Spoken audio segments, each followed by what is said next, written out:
Hey guys, how you doing? This is Manga etc. and I'm here today to bring the review for Build King Manga chapter 11. I think we're on. I think it's 11. But yeah, anyway, Manga chapter 11. And now all this chapter is really about is them going from the waiting room to the arena. And there is some stuff that happens in between all of that.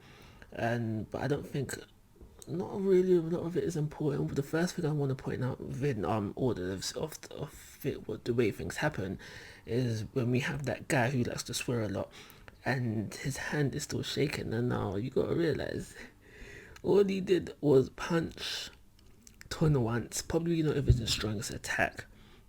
But regardless of that, after the after effects of having attacked Ton, it's still affecting him.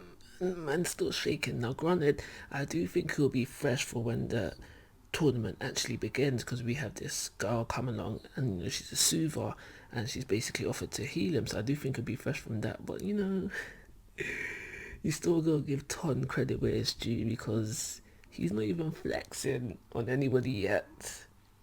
And it's got people shaking, quivering in their boots, and that's the first thing I want to mention. Moving on, so they make it to the arena area now. Cork has gone over to the stand. She's not part of this tournament. She's gone over to the stand. She joins Nana, and now they get talking with, I do believe his name is Gland. But during this time, two things that I want to mention was said during this time.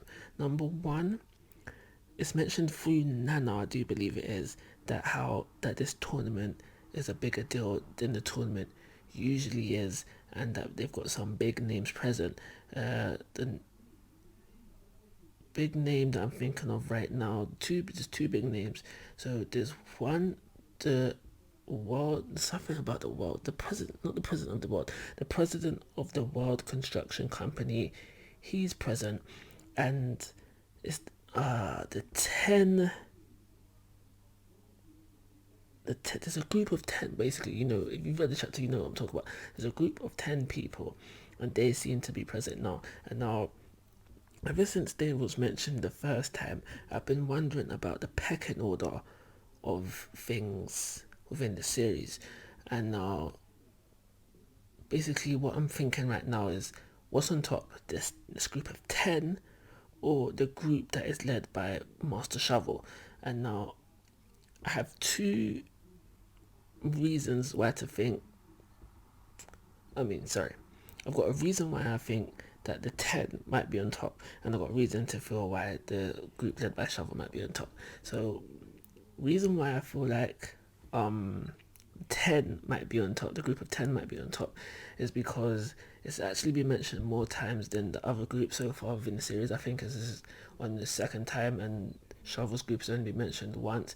However, I feel like Shovel's group could be on top, because Shovel is, well, so far anyway, portrayed to be more on the famous side, and you think like the leader of a group, so that group would be more famous, more prevalent in the series. I don't know yet, but it's just something that I've been thinking about ever since this group of 10 was mentioned. What is the pecking order for the groups within the series? We could even have a thing where within this group of 10, that people within these groups could be within both, kind of thing. So we don't know right there. I just really want to kind of know the pecking order of things right now. So yeah, there's that, and then we basically go on to the drunk guy basically telling us what the first round is going to be. And now everybody seems to be worried about this, because, well, Nana anyway, and I think the other builders, carpenters, the other people there are mentioning as well. It's like he's basically failing them already, kind of vibe. And now, when it actually comes to this round, I feel like, if anything, Ton's gonna walk it. I feel like there's gonna be all this hype, like, oh my gosh, this is such a hard round, kind of thing. Ton's gonna end up going up first, and he's just gonna walk it. Like, that was easy, kind of vibe. And other people, I think, that won't have a problem with it would be the guy who punched Ton, and the guy within this chapter, who's got the problem with sound.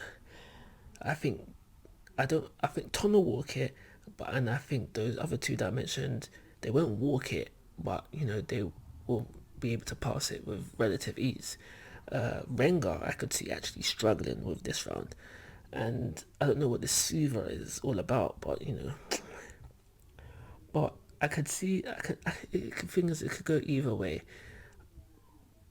It could be a thing where these candidates that they've got so now are just better than what they expected, and everybody passes this round, or like the proctor wanted, this would be a round that sieves out the weak.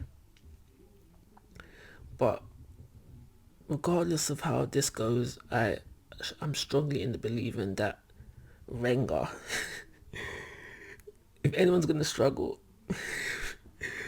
Rengar's gonna be up there on the struggle list. I can almost guarantee that, because I feel like that this round is going to be strength based, and then strength based. So if he struggles and gets through it, then he struggles and gets through it, and then maybe the next round will be more akin to actual building, and then that's where Ton will struggle.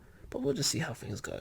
But basically, at the end of the day, in a nutshell, this chapter was just them getting from the waiting area to the arena, and things will start off, or should start off, I should say, next week. Yeah. So I'm going to give it a 3-star rating and call it a review. Like always, guys, I'm asking for your thoughts and opinions. If you haven't already, please subscribe to my YouTube channel. But most importantly, take care. Have a nice day.